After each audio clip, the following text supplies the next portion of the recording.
పలుకుచున్నాను.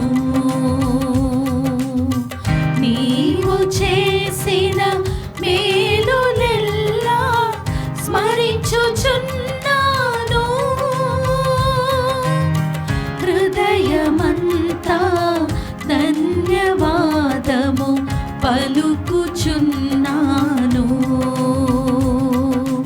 ఆరాధనా ఆరాధనా ఆరాధనా ఆరాధనా నా యేసయ్యా నీకే చెల్లింతును.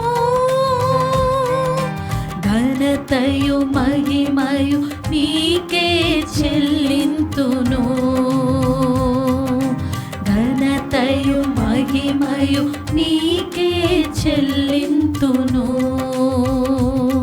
నేనేమై ఉన్నానో అది నీ కృపయే. నేనేమై ఉన్నానో అది నీ కృపయే. నీవు చేసిన మేలులెల్లా స్మరించుచున్నాను. హృదయమంతా ధన్యవాదము పలుకుచున్నాను.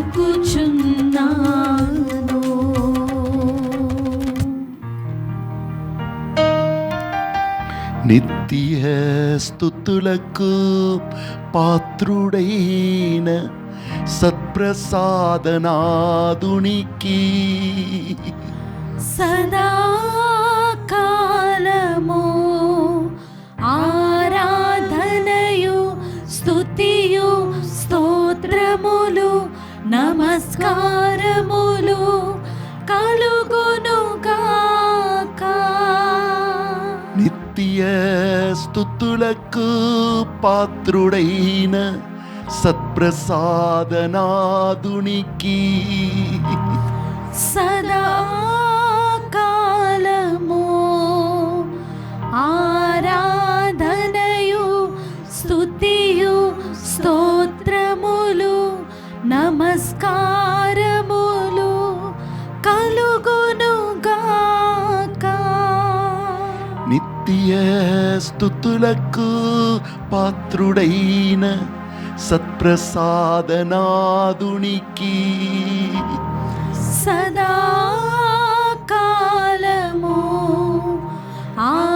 ఆరాధనయు స్తుతియు స్తోత్రములు నమస్కారములు కలుగునుగాక.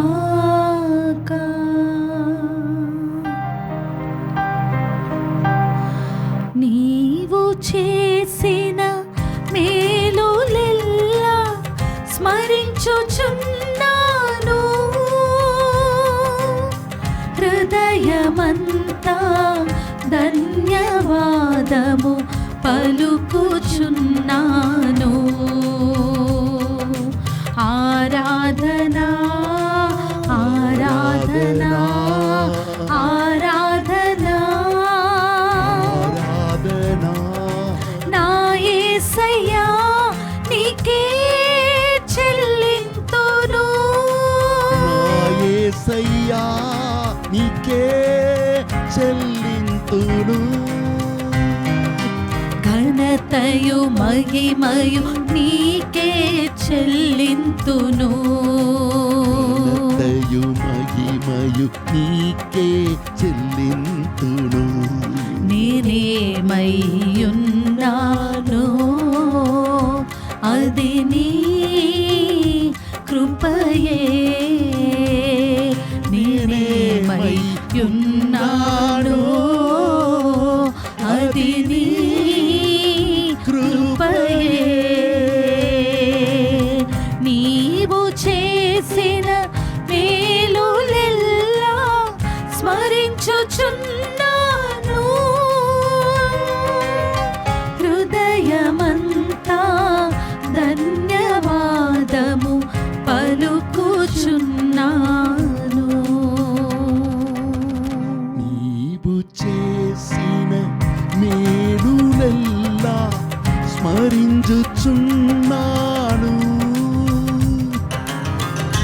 హృదయం నిండా ధన్యవాదము పలుకుచున్నాను. హృదయమంతా ధన్యవాదము పలుకుచున్నాను. ఆరాధనా ఆరాధనా ఆరాధనా ఆరాధనా నా యేసయ్యా నీకే చెల్లింతును. నా యేసయ్యా నీకే చెల్లింతును. ఘనతయు మహిమయు నీకే చెల్లింతును. ఘనతయు మహిమయు నీకే చెల్లింతును. నేనేమై ఉన్నాను అది నీ కృపయే. నీవై యున్నాను అది నీ కృపయే. నేనేమై ఉన్నానో అది నీ కృపయే. నేనేమై యున్నాను అది నీ కృపయే. నేనేమై ఉన్నాను అది నీ కృపయే. నేనేమై యున్నాను అది నీ కృపయే.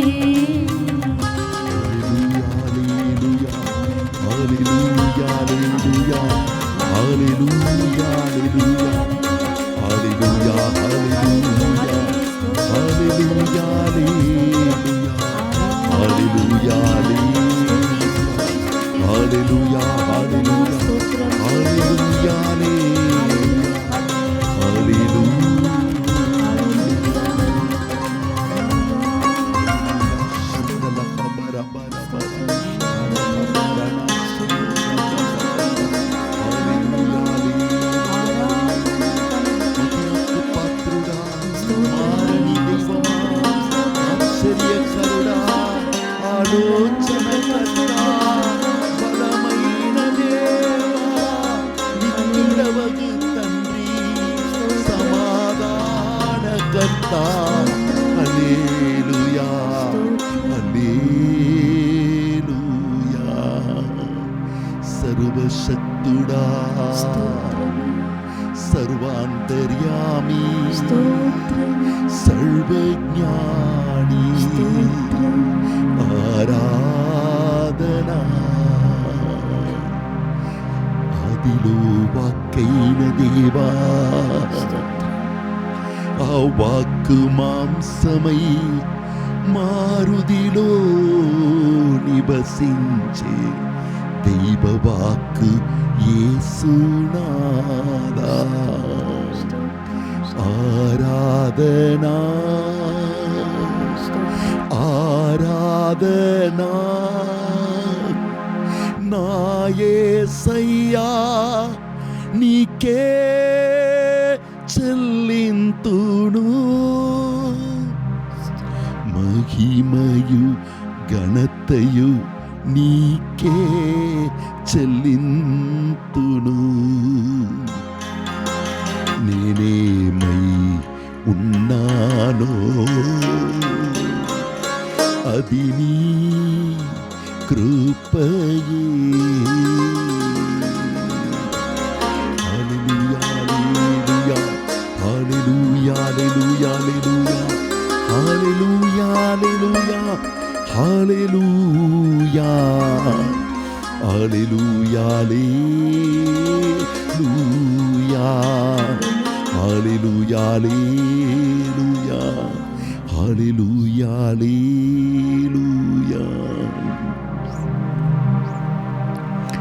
ఆదిలో వాక్కు ఉండెను, ఆ వాక్కు దేవుడై ఉండెను. ఆ వాక్కు మాంసమై మానవుల మధ్యలో నివసించెను.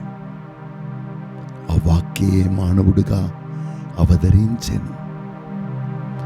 ఆ వాక్కు వలన మనమందరము కృప మీద కృపను పొందుకొంటిమి. హల్లెలూయా. దేవాది దేవుడు ఈ లోకాన్ని సృష్టించాడు. కానీ ఆయన సృష్టించిన లోకంలో దుష్టులు ఆడుకొని ఆ భూమిని ఆకారం లేని భూమిగా, చీకటిలో కట్టివేయబడిన భూమిగా, ఆ భూమి ఖాళీ పాత్రముగా ఉండునట్లు చేశాను. కుమారా, కుమార్తె, ప్రభు చేత సృష్టింపబడిన నీ జీవితంలో కూడా ఆకారం లేకపోయిందా? నీకేం జరుగుతుందని తెలియట్లేదా? పైన ఏముంది, కింద ఏముంది, ఏం జరుగుతుంది, ఎందుకు ఇలా జరుగుతున్నాయి అన్నీ గందరగోళముగా ఉన్నదా? ఈనాడు నీ దినము సత్యం తెలుసుకో. అది నిన్ను స్వతంత్రులుగా మార్చును. తాను సృష్టించిన భూమి ఆకారం లేకుండా అంధకారంలో కట్టపడినప్పుడు దేవుడు ఊరుకొని ఉండలేదు. తన ఆత్మను పంపించాడు. పరిశుద్ధాత్మయే ఈ భూమిని సృష్టించేవాడు. తండ్రితో కలిసి సృష్టించి దాన్ని మళ్ళీ నూతనీకరిస్తాడని వాక్యం పలుకుతుంది. 104వ కీర్తన 30వ వచనం, పరిశుద్ధాత్మ రండి, ఈ భూమిని నూతనీకరించండి అని దావీదు పలుకుచున్నాడు. అవును, పరిశుద్ధాత్మ ఆ నీటిపై వ్రేలాడనని ఆది గ్రంథం 1వ అధ్యాయం చెప్తుంది. కానీ పరిశుద్ధాత్మ దేనికోసమో ఆయన వేచి ఉన్నట్లు అనిపిస్తుంది. తన పనిని ఇంకా మొదలు పెట్టలేదు. ఆ తరుణంలో జీవము గల వాక్యం అక్కడ ఇవ్వబడుతుంది. పరలోకం తెరవబడగా వెలుగు వచ్చును గాక అని దేవుని స్వరం వినగానే పరిశుద్ధాత్మ ఆ వాక్కును పట్టుకొని ఆ వాక్కు పలికినట్లే చీకటిని వెళ్ళగొట్టి ఆ పరలోక వెలుగుతో నింపెను. దేవుని వాక్కు ఒకవైపు తన వెలుగును తీసుకొని వచ్చి మరోవైపు ఈ లోకంలోని చీకటిని తొలగించెను. ఈ వాక్కు తీసుకొని వచ్చే వెలుగు వేరు, ఈ భూమిలో సూర్యుడు చంద్రుడిచ్చే వెలుగు వేరు. సూర్యుడు చంద్రుడిని 4వ రోజు సృష్టించాడని వాక్యం చెప్తుంది. కానీ మొదటి రోజు ప్రభు తెచ్చిన వెలుగు వేరు. అది వాక్కు ద్వారా పరిశుద్ధాత్మ భూమికి ఇచ్చిన వరము. ఈ భూమిని సృష్టింప, ఈ భూమిని నూతనీకరింప దేవుడు వాడుకున్న ఆయుధమే. అందుకే ఎఫెసీయులకు రాసిన లేఖ 6వ అధ్యాయం 10వ వచనం పలుకుతుంది, దేవుని వాక్కు పరిశుద్ధాత్మ వాడుకొనే ఖడ్గమని బైబిల్ పలుకుతుంది. పరిశుద్ధాత్మ దేవుని వాక్కును పట్టుకొని ఆ వాక్యం పలికినట్లే అన్నీ సృజించాడు. కుమారా, కుమార్తె, ఈరోజు నీ జీవితం కూడా ఆకారం లేకుండా ఉన్నదా? దేవుని వాక్యం రాగానే, వెలుగుతో నింపగానే ఆ వాక్కు ఈ భూమిని సరిచేసింది, క్రమము తెచ్చింది. ఉదయం, మధ్యాహ్నం, సాయంత్రం, వర్షకాలం, పండకాలం, ఎండకాలం, సూర్యుడు ఉదయం రావాలి, చంద్రుడు, నక్షత్రాలు రాత్రి రావాలి. ఒక క్రమమును పరిశుద్ధాత్మ దేవుడు తన వాక్కు ద్వారా చేసెను. ఈరోజు కూడా ఏ నరుడైనా సరే తమ జీవితంలో క్రమము తప్పి లేక చీకటి శక్తులకు బలిగా మారి లేక జీవితంలోని ప్రతిదాన్ని కోల్పోయి ఖాళీ పాత్రముగా ఉన్నా భయపడవసరం లేదు. మరొకసారి పరిశుద్ధాత్మ ఖడ్గమైన వాక్యమును పట్టుకున్నా నోటితో ప్రకటించిన ఆ వాక్ మనకు ఆత్మయై జీవమై ఉండునని యోహాను 6:63 యేసు పలికాడు. దేవుని ప్రియమైన బిడ్డ, చాలా సంవత్సరాల ముందు గోదావరి కని అని ఒక చోట నుండి ఒక అమ్మాయి తన బుద్ధిని కోల్పోయి పిచ్చి అమ్మాయిలాగా మారిపోయింది. బిఎస్సి సెకండ్ ఇయర్ చదువుతున్న అమ్మాయిని ఒక అబ్బాయి ప్రేమించి అమ్మాయిని వివాహం చేసుకోవాలని ఆశించాడు. ఆమె చెప్పింది, అయ్యా, నువ్వు వేరే మతానికి చెందినవాడు, మేము సజీవుడైన దేవుని ఆరాధించే బిడ్డలం కనుక మా అమ్మ నాన్న ఒప్పుకోరు. కానీ వాడు వినలేదు. వాడు ఎక్కడో పోయి మందిర కాళ్ళ దగ్గర వెళ్ళి ఏదో భోజనం తీసుకుని వచ్చి, బిర్యానీ రా, ఇద్దరు కలిసి తింటాము, బిర్యానీయే కదా అని ఆమె తినేసింది. దానిలో ఉన్న మందు ఆమెకి తెలియదు. వెంటనే కడుపులో నొప్పి వచ్చింది, తలనొప్పి వచ్చింది, కాలేజీకి వెళ్ళలేని స్థితి, మంచంలోనే పడిపోయింది. ఆమె మనస్సంతా అబ్బాయి వెంటనే ఉండిపోయింది. అబ్బాయిని చూడాలి, అబ్బాయితో మాట్లాడాలి.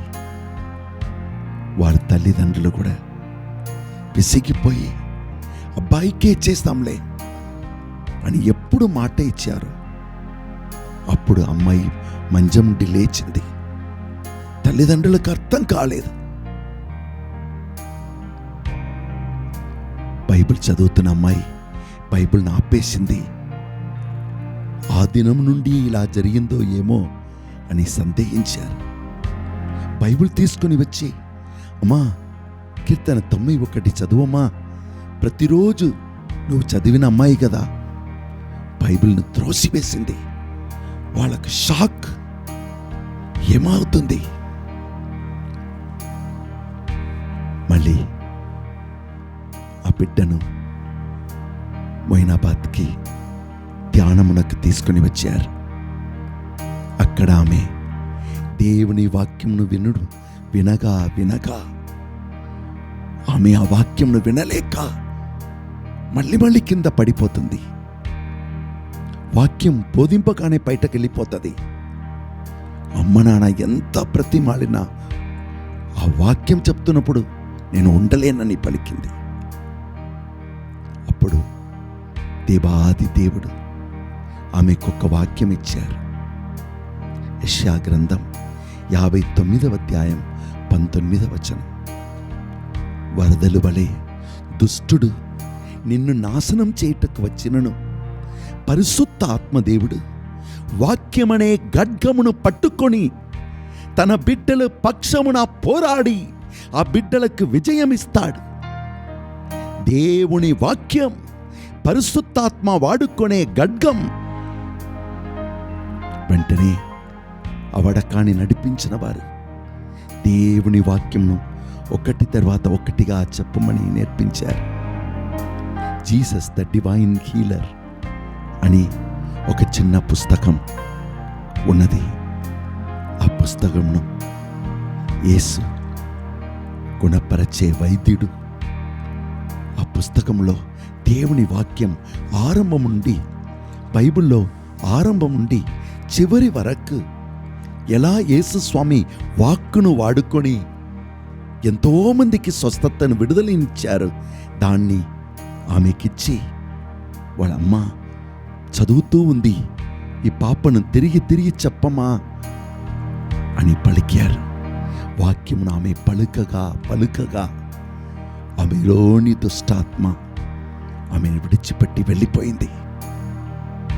4 రోజు వడకంలోనే ఆమె పూర్తిగా స్వస్థత పొంది ఆమె అడుగుతుంది, నాకేమైంది? నా శరీరం ఇలా అయిపోయింది. కానీ వాక్యం విన్నప్పుడు ఆమెకు మంచి నిద్ర వచ్చింది. ఆ నిద్రలో ఆమెకిచ్చిన దేవుడిచ్చిన దర్శనం ఏమనగా, ఆమె నుండి ఆమె ఎప్పుడు బైబిల్ను పట్టుకునిందో ఆ ఖడ్గము, ఆమె పట్టుకున్న బైబిలే ఒక పెద్ద ఖడ్గం అయింది.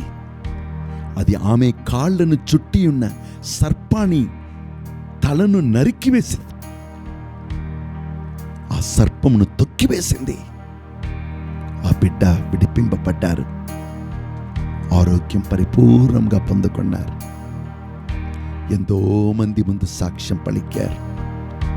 దేవుని వాక్, పరిశుద్ధాత్మ వాడుకునే ఖడ్గం. ఈరోజు కుమార్తె, ఈ ఆరాధనలో పాల్గొంటున్నావే, నీ మనస్సులో నీ ఆత్మలో కూడా దుష్టుడు లేనిపోని తలంపులు, నిరుత్సాహం, కోపం, క్రోధం, పగ, కక్ష ఇటువంటి తలంపులను ఇచ్చి నీతో పోరాడుతున్నాడా? వరదలు వలె దుష్టుడు నీతో పోరాడిను నువ్వు భయపడవసరం లేదు. వెలుగు వచ్చునుగాక అని పరలోకం నుండి వినిపించిన అదే స్వరం ఈరోజు నీకు బైబిల్ రూపంలో ఉన్నది. యేసు అన్నాడు, నా వాక్కు మీద తన జీవితాన్ని నిర్మించువాడు పెద్ద రాయి మీద తన ఇల్లును కట్టిన వ్యక్తిగా ఉన్నాడని మత్తయి 7వ అధ్యాయంలో పలికాడు. నీ ఇంటిని వాక్కు లేకుండా కట్టుకోవచ్చు, అది ఇసుక మీద కట్టబడినట్లు ఉండును. ప్రతి నరుని జీవితములో దుష్టుడు 3 విధాలుగా పోరాడుతాడు. పైనుండి పోరాడుతాడు. మంద్ర తంద్ర శక్తులు పైన ఉన్న ఆకాశంలో ఉండి కింద ఉన్న మనుషులతో పోరాడుతున్నాయి అని ఎఫెసీయులకు రాసిన లేఖ 6వ అధ్యాయం 12 నుండి 19 వరకు చదివామంటే మనం నేర్చుకోవచ్చు. దానియేలు గ్రంథం 10వ అధ్యాయం చదివామంటే ఎలా దుష్ట శక్తులు ఆకాశంలో ఉండి దేవుడిచ్చిన సూర్యుడు చంద్రుడి నుండి వచ్చే వెలుగును పట్టుకొని కింద భూమిలో ఉన్న మనుషులతో పోరాడుతున్నాయని. కానీ దేవుని వాక్కును మనం పట్టుకున్నప్పుడు ఆ శక్తులు పైనుండి మన జీవితంలో పోరాడుతున్న శక్తులను దేవుని పరిశుద్ధాత్మ దేవుని వాక్కు ద్వారా ఓడిస్తాడు. రెండవది, యేసు అన్నాడు, ఆ ఇల్లు రాయి మీద కట్టబడినను సమస్యలు ఆటంకాలు తప్పదు. పైనుండి పోరాడుతున్న దుష్టునితో మనం పోరాడాలి. రెండవది, ఈ లోకంలో తిరుగుతున్న అన్ని రకమైన శక్తులు, పడిపోయిన దూతలు ఈ లోకంలో ఎక్కడెక్కడో తిరుగుతున్నాయి. 1 పేతురు 5:8 పేతురు అన్నాడు, జాగరూకులై ఉండు, గర్జించే సింహములే, ఎవరిని మింగివేయాలని దుష్టుడు ఈ లోకంలో తిరుగుతున్నాడు. యోబు గ్రంథం 1వ అధ్యాయం 7వ వచనంలో ప్రభు సన్నిధికి సాతాను వచ్చినప్పుడు ప్రభు అడుగుతున్నాడు, ఎక్కడ ఏం చేస్తున్నావు? నేను లోకమంతా తిరుగుతున్నాను అన్నాడు. అవును, అన్ని రకమైన శక్తులు మన కళ్ళకు కనబడవు, కానీ అవి తిరుగుతూ ఉన్నాయి. ఎంతోమంది పూజా రూపంలో వాటిని ఆరాధిస్తున్నారు, ఎన్నో పూజలు చేస్తున్నారు. కుమార్తె, ఆ శక్తులు ఎంతమందిని నాశనం చేస్తున్నాయో అవి ప్రక్కన నుండి వచ్చే గాలికి యేసుస్వామి పోల్చి చెప్పాడు. పైనుండి దుష్టుడు పోరాడుతాడు, ప్రక్కన నుండి పోరాడుతాడు, కింద నుండి కూడా భూకంపం రూపంలో పోరాడుతాడు. కింద ఉన్న నరక శక్తులు, పడిపోయిన దూతలు, కళల రూపంలో అన్ని రకమైన జంతువుల రూపంలో వచ్చి మనిషిని నాశనం చేయ ప్రయత్నిస్తాయి. కానీ మనం భయపడవసరం లేదు. రాతి మీద కట్టపడిన ఇల్లు ఎప్పుడు పైనుండి వర్షం కురిపించినా, ప్రక్క నుండి గాలి వీచినా, కింద నుండి భూకంపాలు కదిలించినా ఆ ఇల్లు మాత్రం వాక్కు మీద కట్టపడి ఉన్నది కనుక స్థిరముగా ఉండునని వాక్యం పలుకుతుంది. అందుకే పునీత జెరోమ్ గారు చెప్తున్నారు, దేవుని వాక్కు మన మనస్సులోని తలంపులను శుద్ధి చేసి దేవుని తలంపులతో నింపుతుంది. మనిషి తన తలంపులను దేవుని తలంపులతో నింపలేదంటే మిగిలిపోయినది లోకంలోని మనుషులు పలికే మాట మాత్రమే. మహబూబ్నగర్లో మాకు పిల్లల మరిని ఆశ్రమం ఉంది. అక్కడ ఒకసారి వడకానికి వెళ్ళినప్పుడు, వాక్యం బోధించుటకు వెళ్ళినప్పుడు ఒక అమ్మాయి పలికింది, ఫాదర్ గారు, మాకు ప్రభు తెలియదు, ఇప్పుడిప్పుడే ఇక్కడికి వచ్చి మేము మీ పరిశుద్ధాత్మ గురువుల ద్వారా వాక్యంను వింటున్నాము, ఈ పిల్లల మరి ప్రార్థనకు వస్తున్నాము. కానీ నా భర్త ఎప్పుడెప్పుడు త్రాగి వస్తున్నాడో అప్పుడల్లా నేను బైబిల్ చదువుతున్నదని చూసా అంటే చాలా కోపం వస్తుంది. ఈ త్రాగుబోతుతనమునకు వాక్యానికి ఏం సంబంధం స్వామి? మిగిలిన రోజు నేను వాక్యం పట్టుకోలేదంటే వాడు ఏమీ చెప్పడు, కానీ నా వాక్యం పట్టుకోనంటే అది మూయము అంటాడు. నేను తెలియచేశానమ్మా, త్రాగుబోతుతనం ద్వారా, ఈ లోకపు పాపాల ద్వారా దుష్టుడు మనిషి తలంపులలో ఒక రకమైన ఆశను, వాంఛను, పాపాన్ని సృష్టిస్తాడు. కానీ దేవుని వాక్యమో ఆ పాపాన్ని నాశనం చేయు శక్తిగా ఉన్నది. వెంటనే ఆమె చెప్పింది, అట్లయినచో నా భర్త కూడా వాక్యమును రేయింపబులు చదివాడంటే, దేవుని తలంపులను ఆయన సొంతం చేసుకున్నాడంటే, ఇలా త్రాగు నాశనమైపో అని సాతాను పలికే తలంపుల నుండి ఆయన విడుదల పొందుకుంటాడు. నా స్వామి, నువ్వు కరెక్ట్గా చెప్పావమ్మా అన్నాను. ఆ రోజు మొదలుకొని ప్రతి మొదటి శుక్రవారం, మొదటి శనివారం అక్కడ ప్రార్థన జరుగును. భర్తను తీసుకుని వచ్చింది. 7 వారాలు ఆయన వచ్చాడు, వాక్యంను విన్నాడు, బైబిల్ పట్టుకొని పోయాడు. ఆయనకు వచ్చినప్పుడల్లా కనీసం 10 వాక్యమైనా చెప్పి తిరిగి చెప్పనగా ఆయన వాక్యం చెప్తున్నప్పుడే కింద పడిపోతాడు. మెల్లగా ఆయన స్వస్థత పొందాడు. ఇప్పుడు త్రాగుబోతనం నుండి పూర్తిగా బయటకు వచ్చి తన భార్యతో సంతోషంగా జీవిస్తున్నాడు. ఎంత డబ్బు నాశనమైపోయింది. ఆ తలంపులు వచ్చిన వెంటనే నేను ఆ అబ్బాయికి చెప్పాను, యేసు స్వామిని జ్ఞాపకం చేసుకో. సాతాను 3 సార్లు యేసు స్వామిని శోధించాడు. యేసు స్వామి వాడుకున్న ఖడ్గం ఒక్కటే. ఆయన నోరును తెరచి వాక్యమును పలికాడు. ఇలా రాయపడి ఉన్నది, మానవుడు జీవించాలంటే రొట్టె ద్వారా మాత్రం కాదు, దేవుని నోట నుండి వచ్చే వాక్కు ద్వారా. అవును, నువ్వు కూడా దేవుని వాక్కును ప్రకటించమా. యేసయ్యా, నీ కృప నాకు చాలు, నీ బలము చేత నా బలహీనం నేను చేస్తాను. యేసయ్యా, నీ కృప నాకు చాలు, నీ బలము చేత నా బలహీనము నేను దాటి వెళుతాను. యేసయ్యా, నీవిచ్చే శక్తి ద్వారా ఎట్టి పరిస్థితినైనను ఎదుర్కొనే బలము నాకు ఉన్నది. ఫిలిప్పీయులకు రాసిన లేఖ 4:13. యేసయ్యా, నీవిచ్చే శక్తి ద్వారా ఎట్టి పరిస్థితినైనను ఎదుర్కొనే బలము నాకు ఉన్నది. నువ్వు నాలుకను తెరచి వాక్యమును ప్రకటింపగా ఆ వాక్యములోని శక్తి, వాక్యంలోని మహిమ నీలోనికి వెళ్ళును. నీ మనస్సు దేవుని తలంపులను స్వీకరించుకొనును.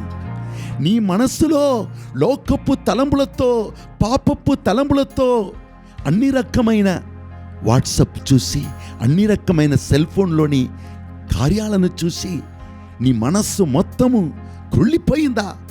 పాపపు తలంపులతో, నీచమైన తలంపులలో కట్టపడి ఉన్నదా? లేక ఎవరో ఏమో చెప్పారని ఆ తలంపులనే పట్టుకుని గాయాలతో ఉండిపోయిందా? నా భర్త ఇలా చెప్పేశాడే, నా భార్య నా గూర్చి ఇలా అందరికీ చెప్పేసిందే, నేను నమ్మిన వారు నాకు విరోధముగా ఇలా మాట్లాడారే, నా గూర్చి చెడు కథలు ఏర్పరిచారే. బిడ్డ, అందుకే వాక్యం పలుకుతుంది, సామెతల గ్రంథం 4:23, అన్నిటికంటే గొప్పగా మొదటిగా నీ తలంపులను గమనించు. నీ తలంపుల నుండియే నీకు జీవం ఆరంభమవుతుంది. అవును, ఈరోజు దేవుడు మనమందరికీ ఈ జీవము గల వాక్యం అనే తలంపులను, ఆలోచనలను మనకు దయచేస్తున్నాడు. దావీదన్నాడే కీర్తన 14:19, దేవా నా నోటి మాటలు, నా హృదయ ధ్యానము నీకు ప్రీతికరముగా ఉండునుగాక. దావీదు గొర్రెల కాపరిగా ఉండినను ఆయన జీవిత పయనములోని రకరకమైన యుద్ధాలను ఆయన ఎదుర్కొనవలసిన స్థితిలో ఉండినను వాక్కును పట్టుకున్నాడు. అవును, ప్రభువే నా వారసత్వ భూమి, ప్రభువే నాకు పానపాత్రము, నా ప్రాణం ఆయన చేతిలో భద్రంగా ఉన్నదని వాక్యమును పట్టుకొని దావీదు పాడాడు. కుమారా, కుమార్తె, నీ తలంపులు మారాలా? అవును, తలంపులు మారినప్పుడు నీ ఆలోచనలు మారుతాయి. కానీ ఇది ఎట్లు సాధ్యము? ఎవరెవరో పలికినదంతా సాతాను నీ మనసులో పెట్టి నిన్ను కలవరపరచి దేవుడు నీకని ఉంచిన మహిమను చూడకుండా ఎటువంటి దారిలో నడిపిస్తున్నాడు. నీ ద్వారా దేవుడు నీకిచ్చిన ప్రణాళిక ఏమిటి చూడకుండా చేస్తాడు. అన్ని రకమైన నీచమైన కోపం, క్రోధం, భయం, ఆందోళన, దుఃఖము దానిలో కట్టివేస్తాడు. నీవు జీవం పొందాలంటే నీ తలంపులు మారాలి, నీ ఆలోచనలు మారాలి. నీవు దేవుని వాక్యమును పట్టుకున్నప్పుడు, దాన్ని రేయింపబులు చదువుతున్నప్పుడు, ధ్యానిస్తున్నప్పుడు అది నీకు సొంతమవుతుంది. పరిశుద్ధాత్మ నువ్వు పట్టుకున్న వాక్యమును ఆయనే ఒక్కప్పుడు తన పునీతులకు, తన ప్రవక్తలకు ఇచ్చి రాయుటకు సహాయం చేశాడు. ఆయనే మన పానపాత్రము. ఆయన చేతిలో మనం భద్రంగా ఉన్నాము. దేవునికి నిన్ను సమర్పిస్తావా? నిన్ను సమర్పించు బిడ్డ, జీవమును పొందుకో.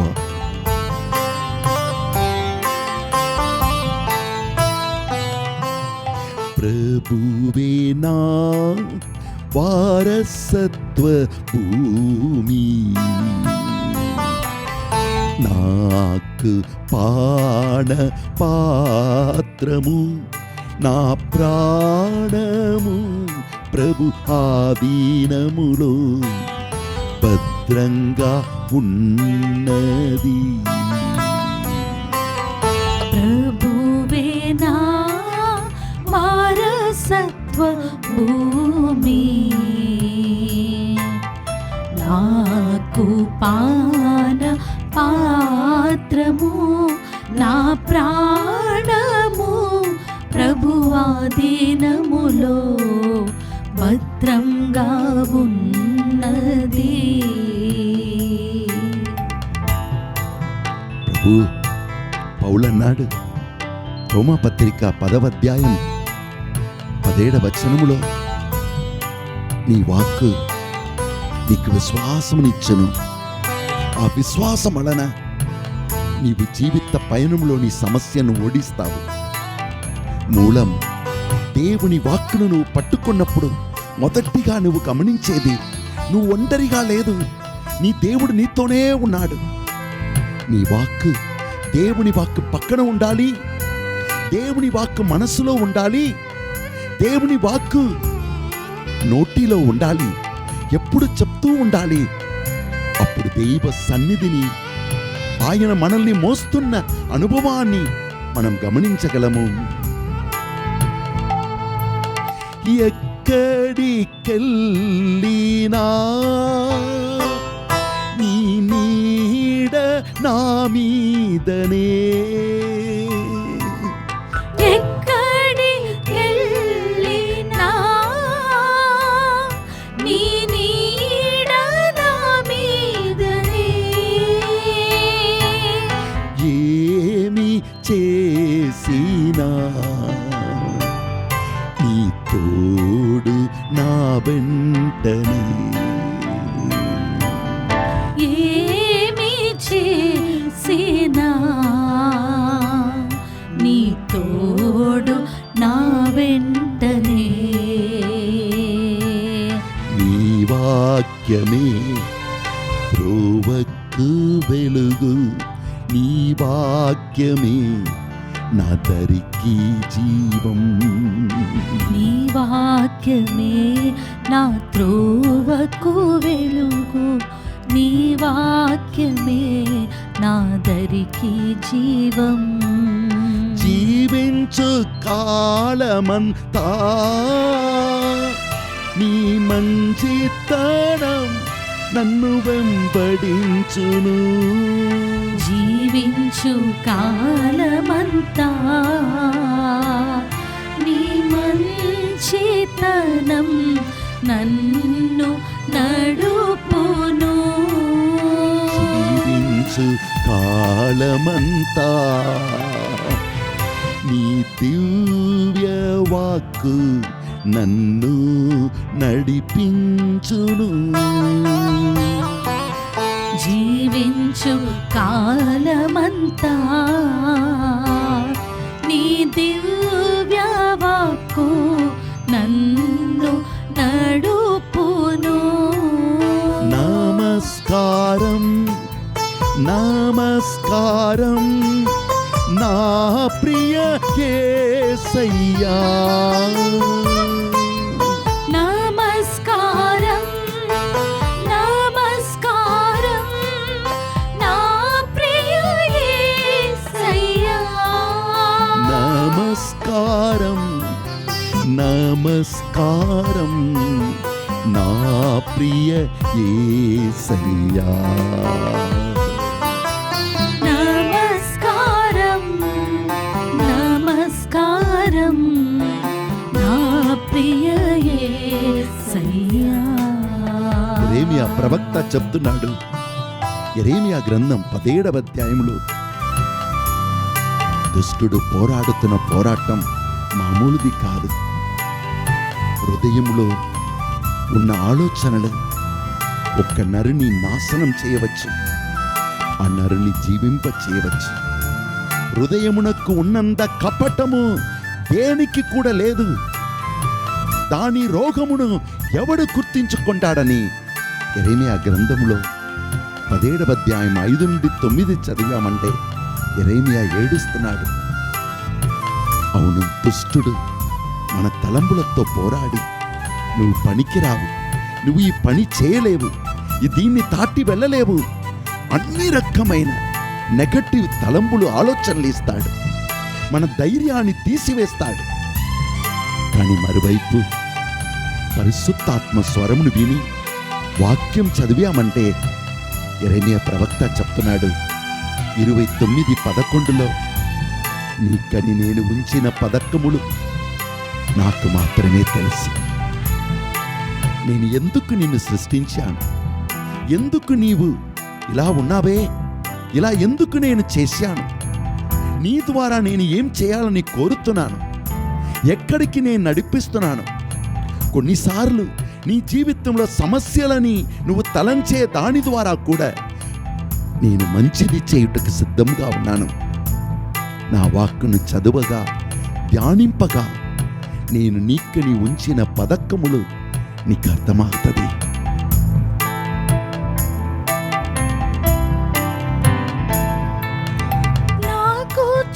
ప్రభువునకు గొప్ప ప్రణాళిక ఉన్నది. నా గూర్చి ప్రభువునకు గొప్ప ప్రణాళిక ఉన్నది. అభివృద్ధినే కాని వినాశనం కోరడు. అభివృద్ధినే కాని వినాశనం కోరడు.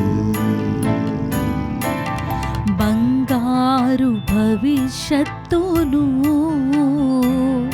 ప్రభునాకై నిర్ణయించెను. బంగారు భవిష్యత్తును ప్రభునాకై నిర్ణయించెను.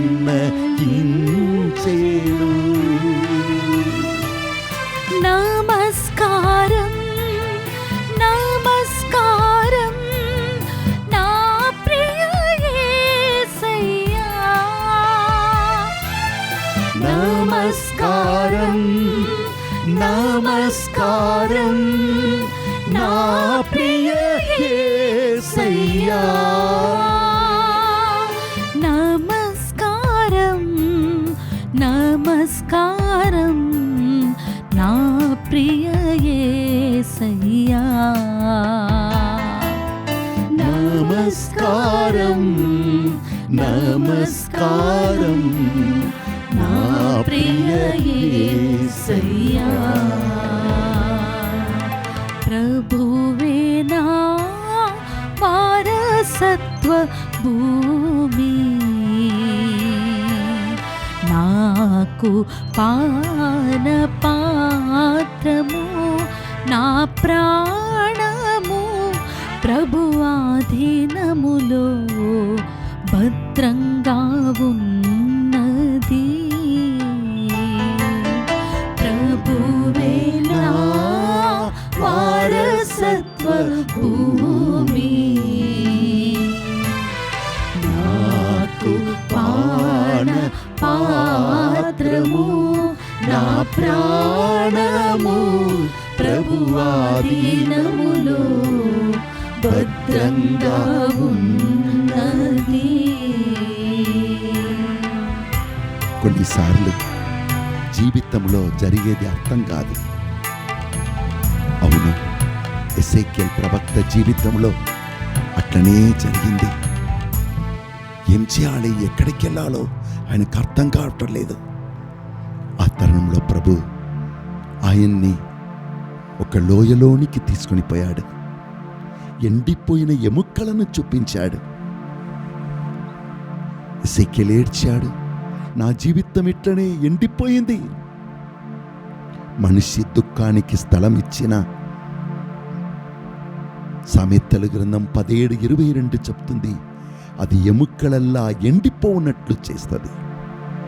ఎసేకియల్ దాన్ని చుచ్చి ఏడ్చినప్పుడు ప్రభు పలికాడు, ఏడవక్కో, నేను నీకని ఇచ్చిన ఆశీర్వాదమును పొందుకో. నోరును తెరచి వాక్యమును ప్రకటించు, ప్రవచనం పలుకు.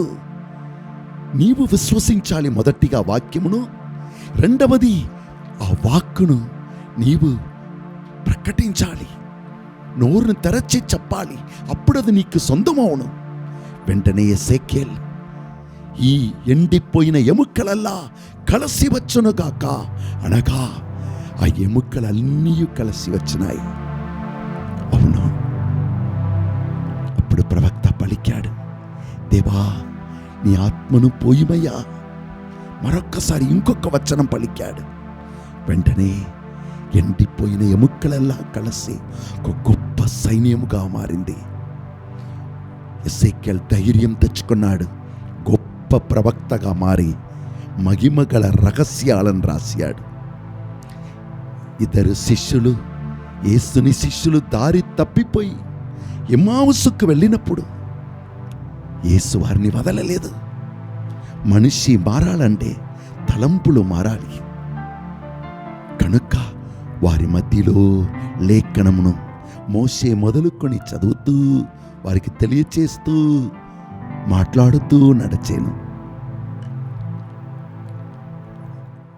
వారి ఇద్దరు కన్నులు తెరవబడ్డది. వెంటనే యేసుని తెలుసుకున్నారు. యేసు రొట్టెను త్రెంచినప్పుడు వారు వెంటనే పలికారు, ఆయన మన ప్రభు సజీవుడై ఉన్నాడు. ఆయన దారిలో లేఖనమును మనకు వివరించినప్పుడు మన హృదయం అగ్నితో ప్రజ్వలింపలేదా? అవును, దేవుని వాక్కు అగ్నిగా నీలో మండుతూ దుష్టుడు పెట్టిన ముళ్ళను రాళ్లను కాల్చివేయను, తీసివేయను, నీ జీవితాన్ని ధన్యపరచును. వాక్యమును పట్టుకో, రేయం పబలు ధ్యానించు. దేవుని తలంపులు, దేవుని ఆలోచనలు నువ్వు పొందగానే నీ జీవితం నూతనీకరింపబడను. దేవుని వాక్కును నువ్వు పట్టుకున్నప్పుడు దేవుని పరిశుద్ధాత్మ నీ చెందకు వస్తాడు. ఎందుకంటే వాక్యం ఇచ్చినవాడు ఆయనే.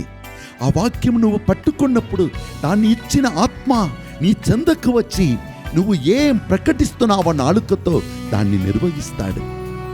ఆ పరిశుద్ధ వాక్యం మనకు ఆహారముగా ఉన్నది.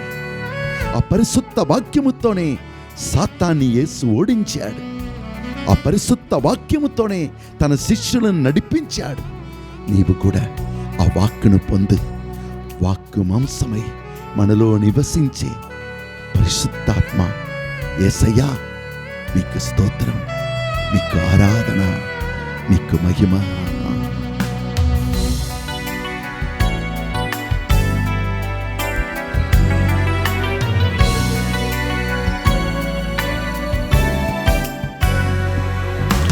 శిరమును వంచుడి వినయము తోడా, నీ మహాయద్భుత వరవాహినికి. శిరమును వంచుడి వినయము తోడా, నూతన ఆరాధన ప్రజ్వలింప, గుప్తము నిందు పాత ఒప్పందం.